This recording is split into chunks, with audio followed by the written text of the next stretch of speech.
குட்டிகளா மாறுற மாதிரி உருவாக்குனான தாயும் தகப்பனும் அவனை அந்த பையன் கவனிக்கணும். அப்படி கவனிச்சான்னா அவன் புள்ள.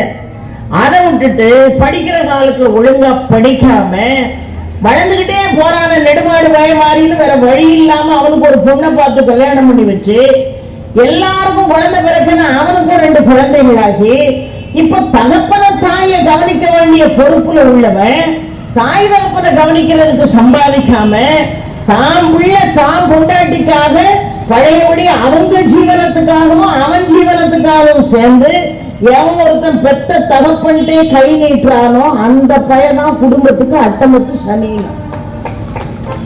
அவன்தான் குடும்பத்துக்கு அட்டமத்து சனி. இதை விடையா 8ஆம் இடத்து சனி கொடுமைப்படுத்திடும். வெட்டி பையெல்லாம் வீட்டுல உட்கார்ந்து தாய் தகப்பனை கொடுமைப்படுத்துறவனை விட காலையிலே பல்கலை நூல் கல்லா தலைமகனம் ஆலை எரி போன்ற அழலாம்னா பகை எங்க வேணாலும் இருக்கலாம். ஐயா பகை எங்க வேணாலும் இருக்கலாம். கும்படி பூண்டியில பகை இருக்கலாம், சென்னையில எழும்பூர்ல பகை இருக்கலாம். நான் குடியிருக்கிற தூத்துக்குடியில அக்கம் பக்கத்துல எனக்கு பகை இருக்கக்கூடாது.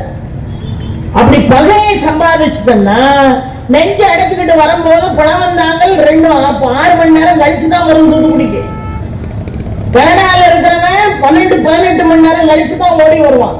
முதல்ல நெஞ்சு அடைச்ச உடனே ஓடி வர்றவன் பக்கத்து வீட்டுக்காரன் தான் ஓடி வந்து அம்மா உனக்கு என்ன செய்யுதுன்னு கேட்கணும். அக்கம் பக்கத்துல உள்ளவனை ஒரு நாளும் பகைக்க கூடாது. எவன் ஒருத்தன் அக்கம் பக்கத்துல உள்ளவனை பகைச்சுட்டானோ அந்த பையன் அட்டமத்து சனி எடுத்து தலையில வச்சுக்கிட்டு 24 மணி நேரம் உட்கார்ந்து இருக்கான்னு அர்த்தம். ஆலை எரி போன்ற அயலான் சாலமன கட்டழிக்கு மனையாள்னா ஏற டிராலியை உருட்டிட்டு போய் ஓட்டுக்காரருக்கு 20,000 ரூபாய் சம்பளம்னா 18,000 ரூபாய்க்கு ஷாப்பிங் பண்ணிட்டு வரக்கூடாது. விரலுக்கு தக்கனதான் வீக்கம்னு அந்த காலத்துல சொன்னாங்க. கணவனுடைய வருவாயை உணர்ந்து கொண்டு அந்த வருவாய்க்கு ஏற்றார் போல எந்த பெண் குடும்பம் நடத்துறாளோ அவ பொம்னாட்டி. அதை விட்டுட்டு வரவுக்கு மிஞ்சின செலவு எவ செய்யறாளோ உனக்கு ஜாதகத்துல 8ஆம் இடத்துல சனி வரணும்னு அவசியம் இல்லை. ஒரு சனியத்தான் கல்யாணம் பேர்ல கட்டி கூட்டு கொண்டு வந்து வீட்டோட வச்சிருக்கேன்னு நான் சொல்லல, அவ்வை சொல்ற. காலை